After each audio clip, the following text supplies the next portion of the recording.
Evening, Sir Jeremy. Good How you evening. doing? All right. Welcome to Confessions with Coach K. Thanks. I need to thank you actually before we start this show because it was because of you I'm here today in this studio. You introduced me to Jamie and you brought me here a few weeks ago. And I walked in and I said, I think I can work here. So thank you to you. You meant to be a first guest, but I think you're very busy with your life, making lots of money, dollars and pounds. So I got you on my third show. But I really appreciate you coming in today. All right. I know you work from early morning until late evening sometimes. You also have an amazing coach that trains you at 6:30 in the morning. We can talk about him. We'll talk about him shortly, yes. But yeah, so welcome to my show, Jeremy. And I'll just ask you, what do you do and how long you've known me as well. And we can talk Right. about all your past. One more thing. I've worn this hat. Normally, all my shows, I never wear a hat. I wore this hat for you. Nice one. Mr. Canada. That's just, I had a Canadian flag on my hat, so I just wore it for you. Thank you so So- much. I obviously noticed that first time I saw you, so thank Go you for for it. doing that. That's very nice of you. Cool. Go for it. Yeah, so, well, obviously we've known each other for many, many years. I couldn't tell you, maybe 8, 10. Before your 8 first years. daughter was born, so I don't know how Yes. old she is. She is coming up to 8 in So August. probably 9 years, yeah. 9 years, Yeah, yeah. that's So, it. good friends, obviously. Yeah. And then on top of that, you've been my coach, helping Yeah. me recover from various injuries, let's Yes, say. I know, yeah. You like taking risks, so yeah. So thank you. And, obviously, I'll take this moment to say you've been absolutely phenomenal. Thank you Thank so you. much, Coach K. Thank you. And, it's been fun. So, yeah,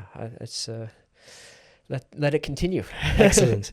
I was going to So, ask you about yeah. the work you do. I mean, you're self-employed. You got your own business. You also have something else in pipeline as well about talent, something I think we can talk about that. And you went through some rough patch as well before you opened up your own business. We can talk about before that, when you were in Canada, your amazing life. You did some winter sports. You're quite good at certain things. I think you're like ranked 20 or 25 in the country or something like that. So we can talk about that. And then we can talk about your party days. I think Maria is not going to watch this, but yeah, you can talk about party days, with Charlie Sheen, Sean Penn, and also you somehow ended up having dinner, I think, on G8 Summit, sitting next to Vladimir Putin. I said, wow, we can talk about that. Okay. Sure. Yeah, so I mean, so where do we begin? So let's do we said Sports. Sports. Okay, That's well it, let's yeah. start with that. So obviously a keen fitness fan, and I think that's probably why we get along Yeah. very well. So from that point of view, did a lot of sports in Canada where I grew up, and kind of found my way, I suppose, in winter sports, particularly cross country skiing and biathlon. Okay. So it's for those that don't know, it's shooting at targets While skiing, is it? Well, you come to a point, and then you either the rifle's there or you have it on your back, Wow. and then you fling it over, and then Sounds very James Bond. it is. Yeah. It can be fun. So I focus kind of in those two points, and was classic skating or the classic skiing, or skating style. Okay. So there's two different. And I usually traveled sort of within Canada. I did a bit in Norway as well. Oh, cool. That's my favorite country, yeah. I've been there 4 times now, yeah. It's a great country. Yeah. And it was very successful. I would say at some point, had to sort of make a decision whether to go fully pro or not. Yeah. And decided to go a different route, but still very much enjoy skiing and outdoors, and obviously keeping fit and those points. But Is there age range for biathlon? Because you're handling rifles. yes. So do you have to be over 14, 16? So Rules in Canada are different to America, right? I don't know. I mean, I don't know the exact rules, but part of in Canada you have to do a firearms Of course. license. Yeah, So I have an actual license, Oh, like awesome. a driver's license. Yeah. And then you get trained on various kind of, let's say, weapons. Yeah. But the ones that we used were more like sort of smaller bullets to hit the targets. But actually, I joined the cadets, so it was the Canadian cadets. Yeah. So in order to do biathlon, I was doing a lot with the military. So there was a military biathlons, which I did, and it was a huge experience. You get to go on obviously on the site military bases and that kind of stuff. Yeah. And then you're kind of competing with these guys, and then people from all over the world. Yeah. So that was fun. Oh wow. And in terms, you might be more interested in this, but so statistics, you have to be really fit. Okay. To basically come in after doing, say, 10 kilometers of skiing, your heart rate's high. Yeah. And then you've got to, kind of change your mindset, and your heart rate has to go from, if it's 150 160 to 90 probably. Exactly. Yeah. Well, in some cases, the top guys in the world, they have it down, I think, to something about 30 beats a minute. Probably or something. Navy SEALs, ex-Navy SEALs, they can bring the heart rate down. That's right. Yeah. So it's basically you go in and you just kind of reset effectively, and then zone in, shoot your targets, and then go off again. So it's you only get one shot? Or? No, you usually do. There's probably usually 4, 5, 6 Okay. times you shoot, and then obviously, and then you get penalized if you miss, or have to do another lap of track, that kind of stuff. So I had a good success there. I did the Canadian Ski Marathon, so that's the longest ski marathon in the world. Wow. Okay. That covers. It's done by. They call it 10 sections, and you do 5 sections a day. Yeah. If you can make it. Wow. Okay. And each section varies, but usually about 20, 25 kilometers per section. So you're doing about 100 kilometers a day. Okay. Thereabouts. And so I did that from the school that I was in at Sedbrook. And I started that when I was, I think, 8 or 9 years old, on wooden skis. The ones, the old school. So I've got pictures somewhere of those, but it was quite tricky. And I managed to, I think, I can't remember exactly, but when I was 9, I think I did about 6 sections. So, and depending on the weather, because obviously you get Canadian storms, it could be minus 50 or whatever it is. Avalanches sometimes, who knows? I mean, there's all sorts of stuff. You have to go through some terrains which are quite tricky, let's say. And there's frozen lakes, for example, and if the wind's blowing, or there's downhill, uphill, those sort of things. So it's quite intense. But there's when you do get older, and you basically have these 3 kind of tiers, which is they call it Corps de Bois, and it's a bronze, which is a 5 kilo pack, and then doing the 10 sections. Silver, which is a 10 kilo pack, and then you do the 10 sections. And then there's a gold, which is I think it's about 25 kilos on your back, on these tiny little skis, obviously. And you have to sleep out at night. And you start at something like about 4:35 in the morning with flashlights on your head. So you can't see anything. It's the middle of nowhere, and you just go for it. And obviously, if you're too late, so you have to make each section in time. So there's a sort of a time limit, let's say. So I managed to do bronze, silver, and gold. And I did attempt the gold another time. Actually didn't make it because I had frostbite on my feet. And was so out of energy that basically, I became delirious. Let's say. You hit the wall. Hit the wall. And so so tough challenges. So I said about over 200 kilometers in those 2 days. Sleeping out in minus 40, 50, 60, whatever it is. No tent, so you just sleep around, go around a fireplace, and you sleep on hay bales, basically, with a sleeping bag. And in the morning, you have to put these boots on and then go for it. So it's quite tough, but it's, again, challenge. And so we did those sort of things in Canada. Oh, cool. And, but those are sort of the skiing days, let's say. And then turning to party days afterwards. Yes. Well, yeah. So who was your role model? Charlie Sheen or? Well, I mean, the party days, I guess at that age, Yeah. I kind of made, let's say, some choices. And, skiing has always been a passion of mine. But, I was living in a city and living actually in a hotel which my mother used to live in for maybe 25, 30 years. Something like that. Okay. And obviously being in a city in that environment, I did get to meet some. Of course, you're bound to, I bumped into people, which is, including celebrities, and that gives you a kind of a taste for parties and high life, and then obviously I knew where the parties were, and who to sort of meet. So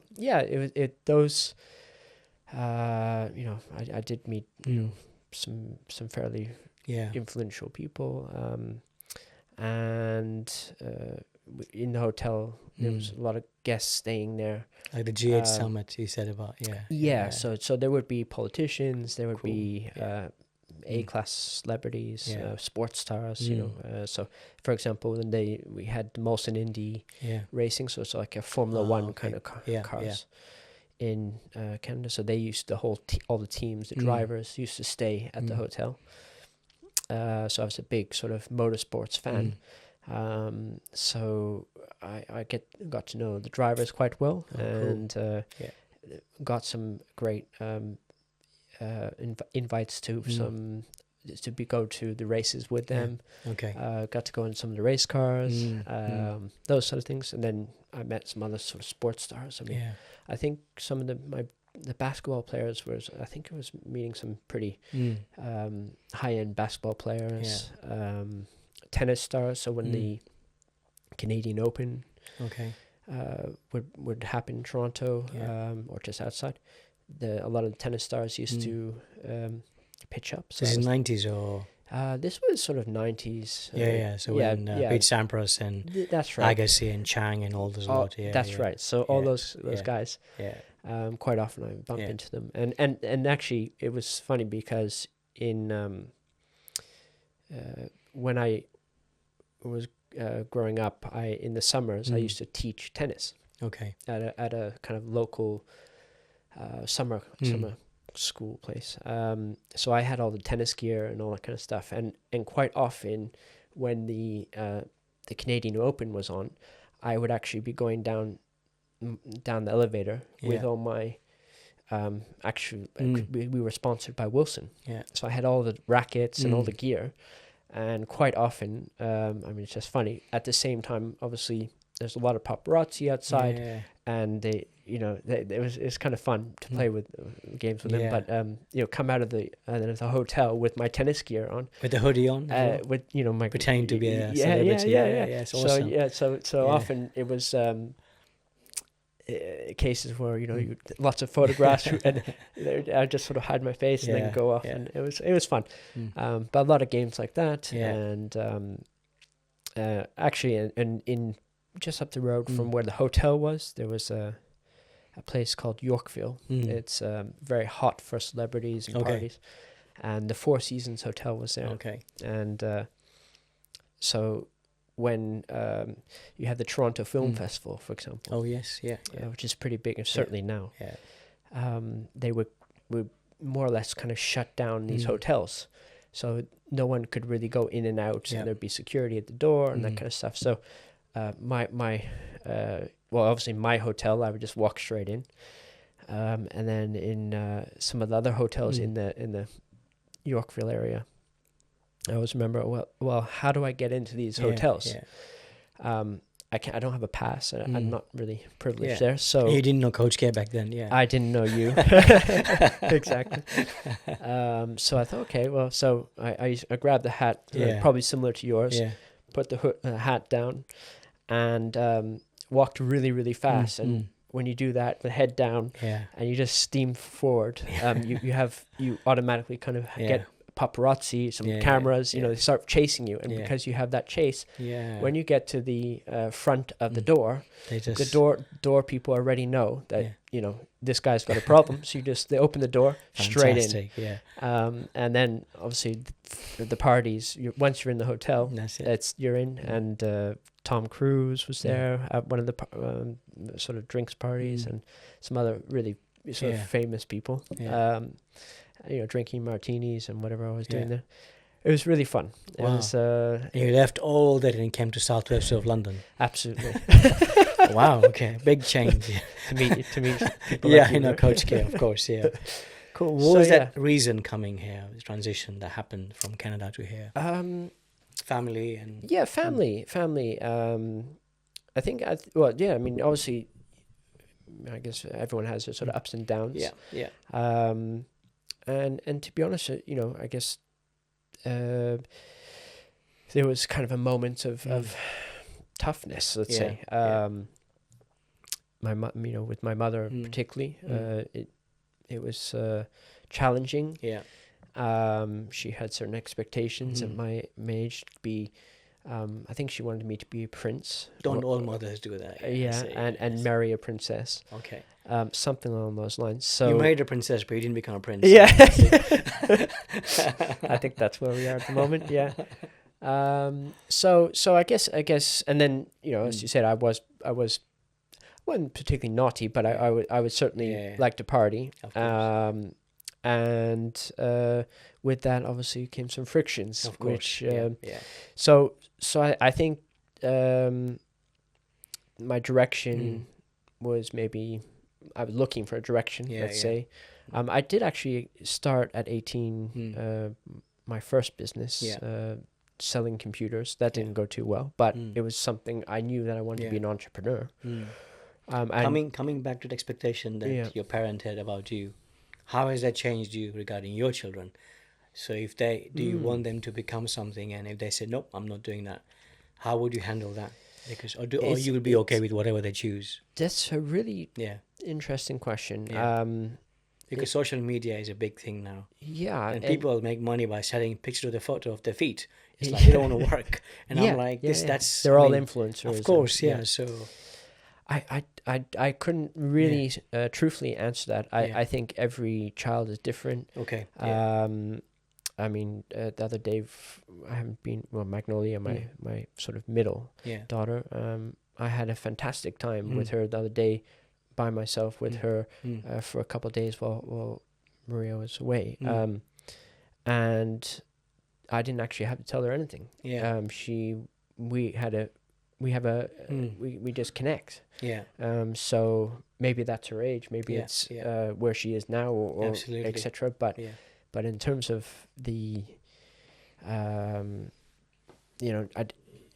telling her what to do or how to do it, she doesn't really need to be told that. She understands that being a good person, you get good outcome. Absolutely. Whereas my 8-year-old daughter is a different story. So I think it's and they change. You know, they sometimes it just takes time. Exactly, and they're quite young in those cases. But you know, when I was growing up, when I was sort of 18 or whatever, obviously you go out and party and you're drunk or whatever it might be, or drank too much, let's say. And you might come back late, 3 o'clock in the morning or something. So naturally, I think parents will worry. And they may think that you're, kind of doing a little bit too much, and doing something that's dangerous. And a prince does not do those things. Exactly.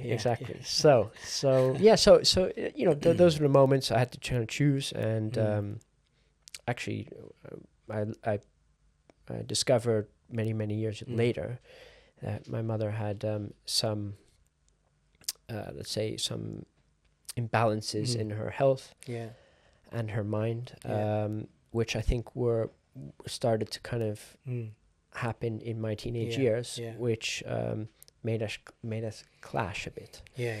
But you understand now that there was a reason. That's why the behavior was that way. Yes. So her behavior was, let's say, increasingly erratic. And at the time, I didn't understand why. Yeah. But I look back on it and say, okay, I Okay. understand. No. Yeah. You know, there were symptoms which were at their early stages. But I suppose, yeah. So I just my father had I was actually lucky enough that my father had a place in Brighton. So I thought, okay, well, I'll take a bit of time. Yeah. Come to the UK. Okay. And yeah, the place was, as a teenager coming to Brighton, seaside. Yeah. And I was lucky enough to be able to use the flat a bit and sort of take some time. And I think I connected with Brighton at that point. And then we did a renovation on the property so that I got to learn a bit about property and in England anyways. And it sort of just sort of kind of led like a domino effect. and living in Brighton was amazing for many years. How long were you there for? Quite long. I good maybe 10 years, something like that. Okay, I didn't know that. Okay, I mean, something along those lines. And that's where I met Maria, actually. So there was a lot of positives, which obviously led me to be in London, but that was the early stages. I did struggle, if I'm honest. I mean, in those days, finding a so-called job. Finding my way, trying to adapt from Canada to England, and building kind of trust and faith in people. People don't understand a Canadian coming to England, and they ask you, what are your qualifications, and they couldn't link. And I think with my upbringing as well, perhaps I was came across a bit strange or whatever. Maybe just confident and confident. I mean, sometimes people don't like that. I think we talk about jobs as well. Yes, it took me a long time to realize when working for other people who set your salary expectations from you, and you're worth more than that. Why am I doing this? Exactly. But there's something saying, oh well, it's just comfortable. Yes. The salary comes every month, and then if you work for government, there's pension there. They all entice you into doing things, and then you're stuck there for years. Yes, that's right. And then your natural talent, whatever you have, gets completely demolished because now somebody else is telling you how good you are or not, or what you should do or not. And then it takes a courage to become your own man.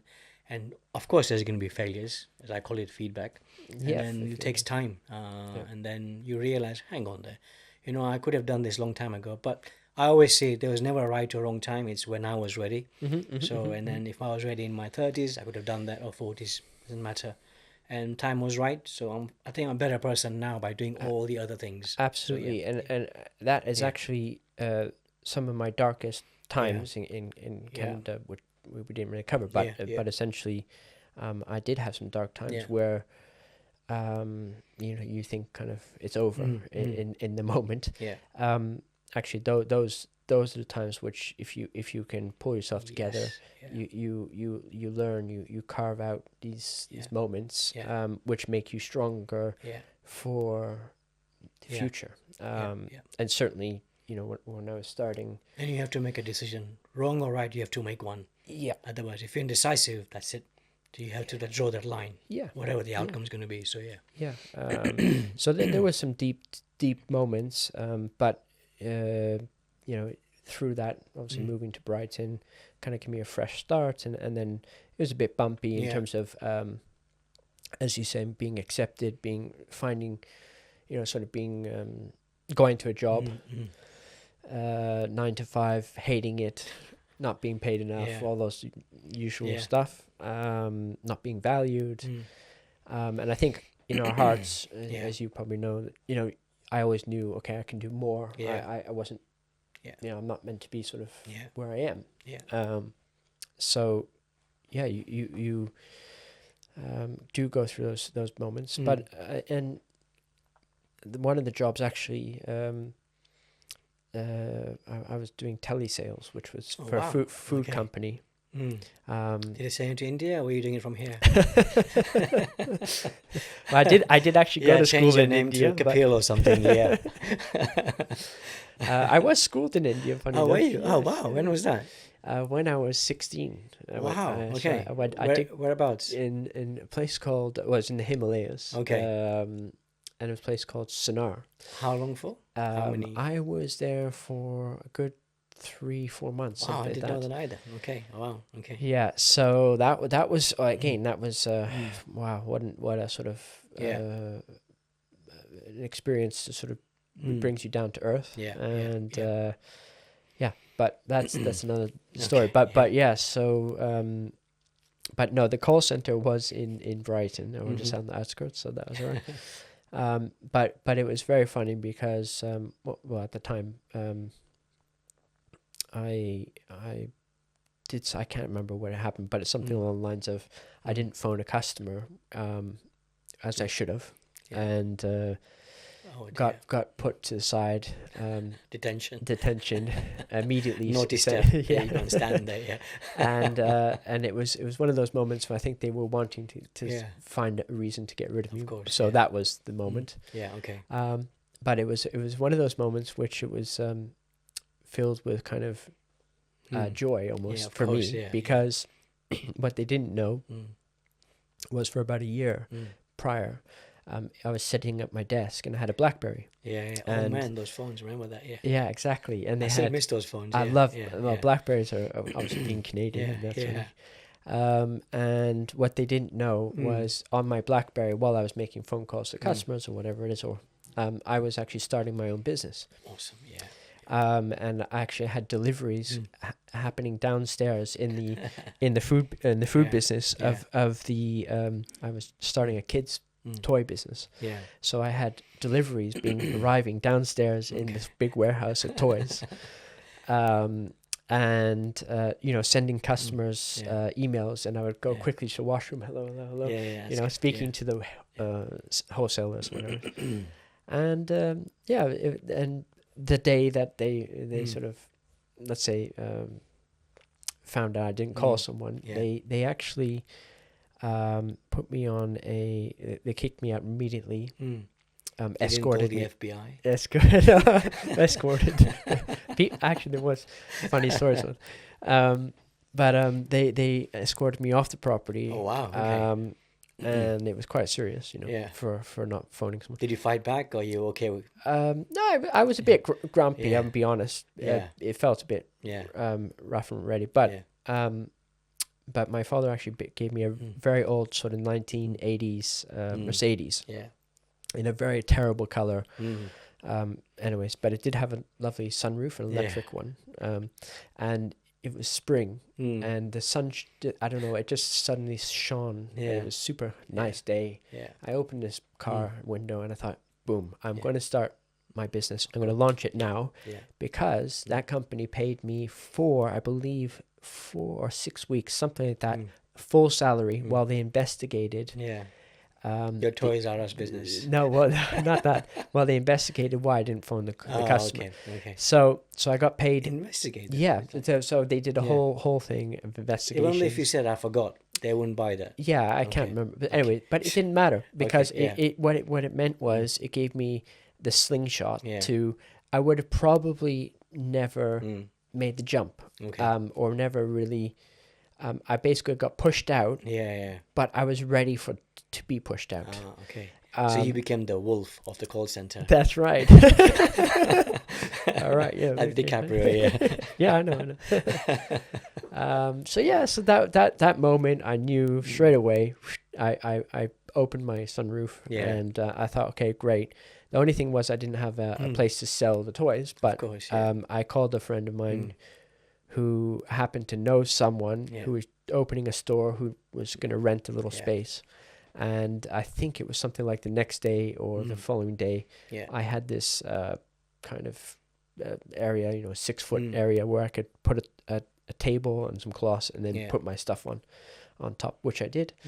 And the rest is history. So that was one of the first very successful business I did. and it was called Sheep and Chandeliers Toy Okay. Store. Or It was like your first baby in a way. yeah, it Yeah, was. It yeah. definitely was, Yeah. and it took off like a rocket. Wow. And it was focused mainly on sort of eco products, being Okay. Canadian, and I Mm. thought and at that time, there's a lot of people who wanted solar power, Yeah. and it was also new to the Yeah. market. But then I quickly realized that Mm. the wooden toys that I had, they were actually from Sri Lanka. Okay. They were the hit, Mm. the sort of so I bought more of those and focused much more on the toys. Yeah.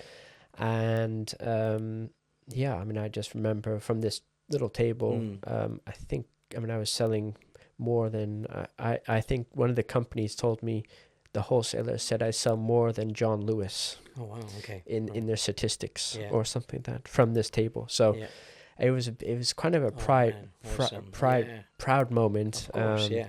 And I do remember there's a loading bay in a TNT Yeah. truck. Yeah. Used to just come in back in this loading bay, and Yeah. as he's rolling up the shutters, I'm Mm. taking the boxes Yeah.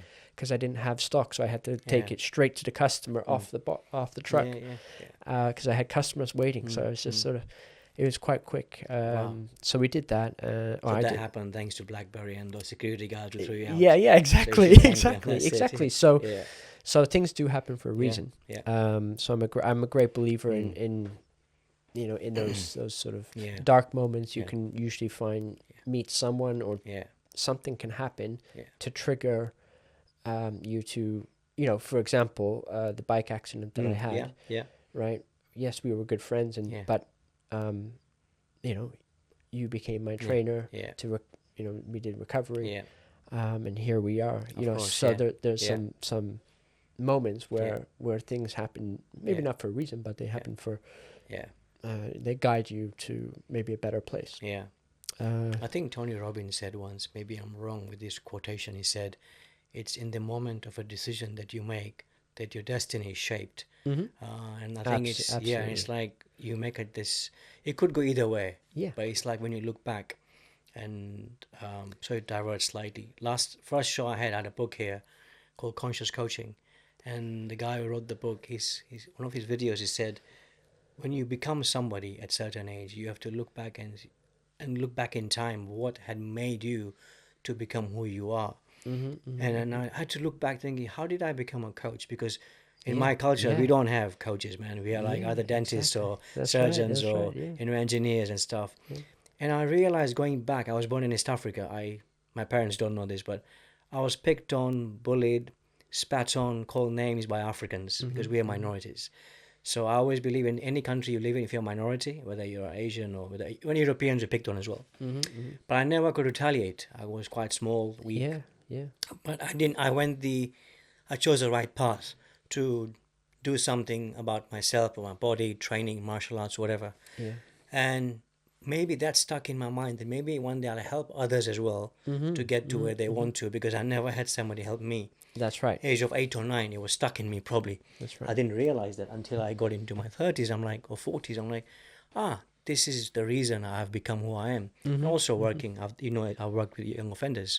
That's right. And for a few years, and I was helping these boys who had nothing, and when they were beaten up or they became something because they're retaliating, my young childhood came into that in their lives. I'm like, this is who I was, even though I didn't retaliate the way they did. But at least I'm here to help them and guide them. So I think you're right. You make that choice, and something that's kind of like a domino effect. It just changes. Mm-hmm, mm-hmm. And I spoke about this to my other first guest as well, that I didn't have many people who told me, yes, you can do this. Oh, absolutely. They always bring you down. Yeah, absolutely. Even some families, they said, no, that's not Well, you." family actually the number one people who bring you down, because Yeah, they're the that's not you. first person you'll speak to. Yeah.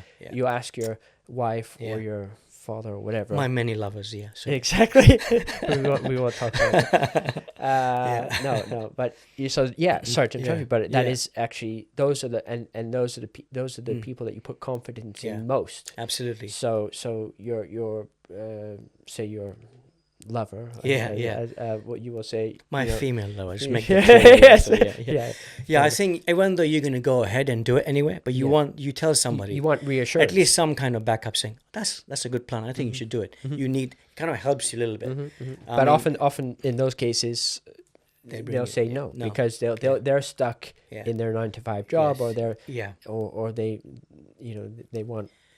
they view things. Absolutely, yeah. There's no growth in comfort. You have to make changes, man. So that's why I'm doing this now. See what happens. So absolutely. But, so to your story now. So from your toys to, and you with something else before you had your Handyman Station company. Yeah, that's right. So I think the toy business was a huge success. And it was a great sort of business and a learning curve. And but there was actually, like any business, you have successes, and then you it's your first business, right? First major one. First major one. Let's say. But it was tricky because yes, it was. But in the winter months, for example, I had an outdoor stall. Yeah. So if it was windy or rainy or those sort of things, a lot of products got damaged. I couldn't open the store in some cases. So I did build a website to sort of offset that, e-commerce website. Yeah. And then we got hit into sort of a recession. So I kind of diversified. I thought, okay, well, the toys are good, but there's something not happening. Maybe as it's not as hot a product, maybe as it was, say, 2 or 3 years previous. So my partner at the time, she was good at design and that kind of stuff. So we talked about it, and one of the things we did was find a sort of zoned in on baby wear. Yeah. Okay. So kind of selling the toys wasn't enough, so we tagged on the baby wear, kids wear, whatever it was, t-shirts, and that was an immediate success. So we kind of moved the business from the toys into manufacturing, making, designing from scratch. So we did initially we bought t-shirts from a supplier. Okay. And then we just printed on top. Yeah. And then as we grew, we invested in our own machines, and we had a factory in Poland, which we actually made our own fabrics and bought from Turkey. And so that was a fantastic sort of... So we did wholesale and retail. Yeah. And then I started to go around the country selling to shops. And so we got into places like Phoenix, for example. And again, it was kind of another... let's say point to the story of sheep and chandeliers turned into organic zoo. And then I sold the business to my partner because we were actually dating. That's how we knew each other, and the business and the dating kind of didn't mix. And it became quite stressful. So I think, that was my baby. The brand still exists, which is great, and that was always what I wanted. I wanted it to continue. So it's still there, but in terms of the relationship, it kind of fizzled out. And I couldn't really continue, of course, to under that kind of pressure. So and from there again, it was kind of you have those sort of highs of running your own dopamine levels flying up, endorphins, and they come down again. Success and toy business and all those things. We went to around the UK. We did our own trade shows. And it was very, very good. And then came crashing down, sold the business, had no direction. This is way before COVID, right? Yeah, it was. Yeah. It was, and you have to sort of reset. And to be honest, that was not easy. And there was moments when you think, okay, well, I know I'm good at something. So you always have that in your heart. You always know that yeah, I've done really great things. Of course, yeah. But actually, what you've done in the past doesn't matter today. Of course, yeah. So people only see what you are now. Yeah. So then I went for the usual job interviews and stuff, and couldn't get anywhere basically. If you fast forward now, if you see all your vehicles, your toys that you had business, they become your tools now. Yeah. You got the pictures of all the tools. They were your toys before. So almost like in a similar kind of, Yeah. it's taken you that side, different kind of business. Yeah. But that's how I'm kind of linking those two together. Absolutely. Yeah. I think there's always going to be Yeah. attachments. You know, and like you said, you know, you will have my father was in property mostly. So I always knew about property renovations and that kind of stuff in Canada and here. So when I grew up actually in Sedberg in Canada, a lot of the school was an outdoor ed school. Okay. And we chopped down trees. We made huts out of wood. There was a big workshop with all the carpentry stuff. Wow. Where I had all the saws, chainsaws, whatever. So you know, that was probably where a lot of my passion came from. Yeah. From the, let's say, the woodwork, the carpentry side, property business. So that made Come back sense together, to kind of go down that route. Yeah. But to be honest with you, you know, well, actually, what happened was, I worked for a friend of my father's who ran a men's fashion wear company. So he kind of took me on purely because he knew my father, or it was a connection. And he was looking for someone to do sales and that kind of stuff. So I did get to travel and sell watches, and that kind of was a little bit of an up. And it gave me kind of a confidence boost. But we had, shortly after, I had Melody. And I needed something. I couldn't take flights to Italy at 3 o'clock in the morning or whatever. So I wanted something a little bit more local. I was looking at coffee shops or whatever, just to be with my daughter and be kind of close by. Family business and whatever it was, you know. And it turns out that there was a handyman company in East Sheen who was looking for a manager to run their shop. So I thought, okay, that's perfect. Went in and met this guy, and he said, "Oh, that's fantastic. Okay, great." The owner of the business, who I found out was Jim, he happened to be kind of living up the road and basically coming down the road to the coffee shop at Cafe Nero. He said, "Let's meet." So about 5-10 minutes later, we're meeting, and Does he still live there? I think I know him. Well, Jim, so he grey hair, right? Well, he died. Oh no, there's someone else. No. Yeah. He died about a month ago, actually. Okay. But it was kind of meant to be, because this guy, an American guy, so obviously immediately we connected, Canadian American, and he was an entrepreneur. And he started Dynarod, which he sold to British Gas.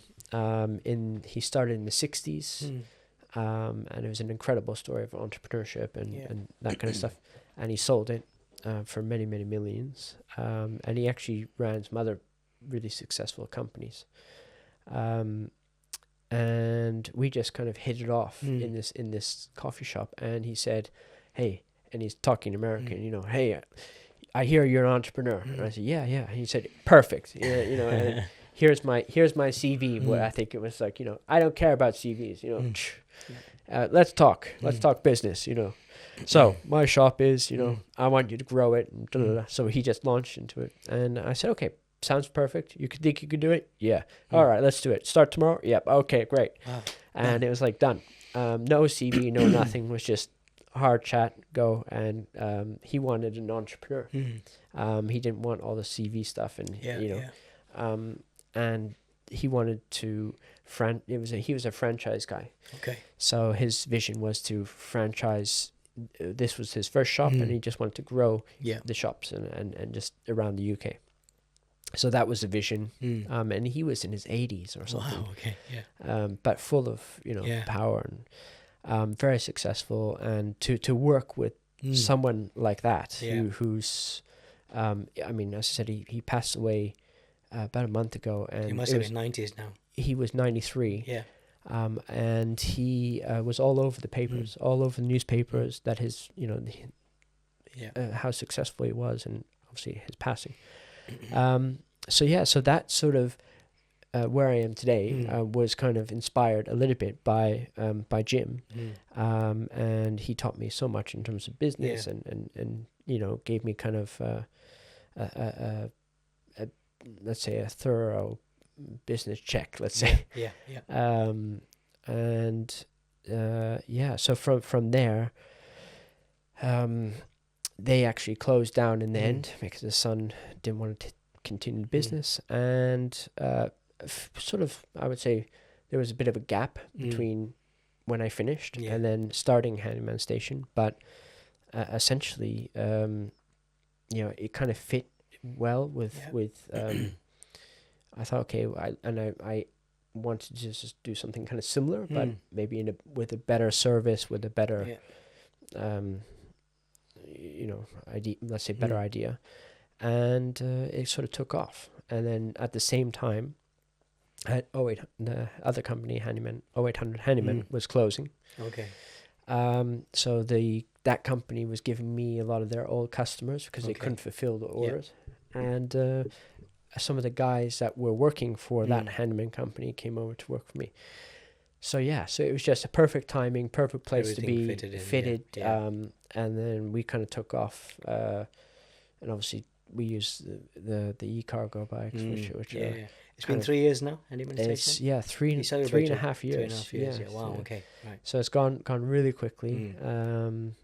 Obviously big challenges, and when you grow, but with the challenges, it's good. How would you define success for you? Oh gosh, that is really, I'm not sure I can define success. To be quite honest, it's It's like happiness, I guess. Yeah, you can't define it because it's ongoing. It is, and you know, success is, it's the, you know, it's in the beholder of the you know, beer holder. The beer holder. That's right.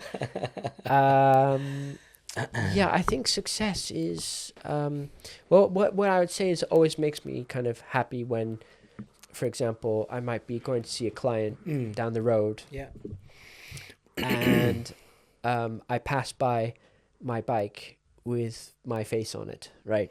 And then I can see you know, someone else taking a picture of that bike as I'm going by, you know, for example. Or talking to one of my guys and with a big smile, you know. So they can say, hey, that's Coach Casey's client. So you know, success, I mean, it's always a tricky one. It's not about money to me. I think in the having first freedom things, as well, some freedom. Freedom, which I don't have now, if I'm honest, because the hours I work. But freedom is not free. You have to work for it. Exactly. But I think you it's a feeling. It's success is more for me. It's about a feeling that, you know, you've done well, and you're doing good for the community. In my case, of course, what I also have is a bit like you. You know, I don't feel like I'm going to work. Actually, that's the point. I don't feel like I'm going to work.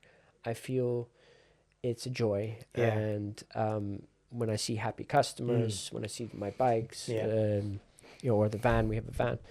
So, and then I see my guys kind of smiling, and you know, those are the kind of things that are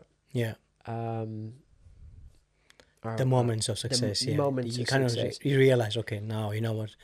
Even though you're saying what's next, but you think, okay, I've done this now. So I mean, obviously, you know, you want to expand. So then, maybe we'll have 2 bikes now, and 10 bikes, and 20 bikes, and or vans, or whatever it is. So and there's growing pains, right? But I think that there's nothing that determines success for me. It's what it is. It's about moving forward. Not looking back.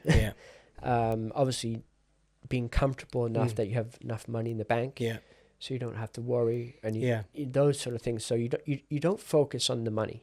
But money is good to have, of course. But because it does buy you choice of freedom. Exactly. So yeah, exactly. but even though it's not the focus, it'll follow you if you do your work. Exactly. Yeah, So what I've learned Mm. definitely in the cases of Mm. where I am, you know, or when you first start a business, you're focused on every dollar, right, or every pound, Yeah, whatever it is. yeah, So yeah. I think when I first started Handyman Station, it was my neighbor upstairs, and I said okay, and I think I just actually handwritten the invoice. Yeah. I've got the invoice somewhere. You know, she signed it. Yeah. I don't even think I had a bank or whatever it was to deposit the money or Yeah. whatever. No credit card machines or anything like that. Yeah. No, I didn't have I had my mobile phone. Yeah, yeah. No office, no staff, no nothing. It was just me, on a bike with a basket in the front, and you know that was a Dutch bike, you know. And I think the order value was something like £50. Yeah. And that was a big moment for me. Yeah, of and course, then I think our first month we did some. I think that month actually I did £50. The following month I think I did £500. Yeah. So the growth. That's it. Yeah. And then it was, you know, 500 to about 1,000 and 1,000 to 3 and so forth. And so the money side, in the first 3 months, 6 months, I was focused on every single job to get, you know, the £50 and you know whatever it was to just inch my way forward. But at some point, actually, I didn't even want to or need to look in the bank, because I knew that, you know, I had 2 guys working plus me or whatever it was at that time. So I knew, okay, I didn't need to focus on that. I wanted to focus on, you know, did I have the service? Provide service. Did I have phones? Did I have a website working? Was the booking system working? Do people know me by name? So you know, where's the brand? Where you know, all those things, right? So my focus, and that's what I've always tried to do, is look kind of forward. And if you do that, going back to success, that's how I believe you create your own destiny, your own success. And you know, people will say, "Oh, this is a really successful," and actually, that's what it is. From the outside, people say, "Oh, that's an amazing company. That's a successful company."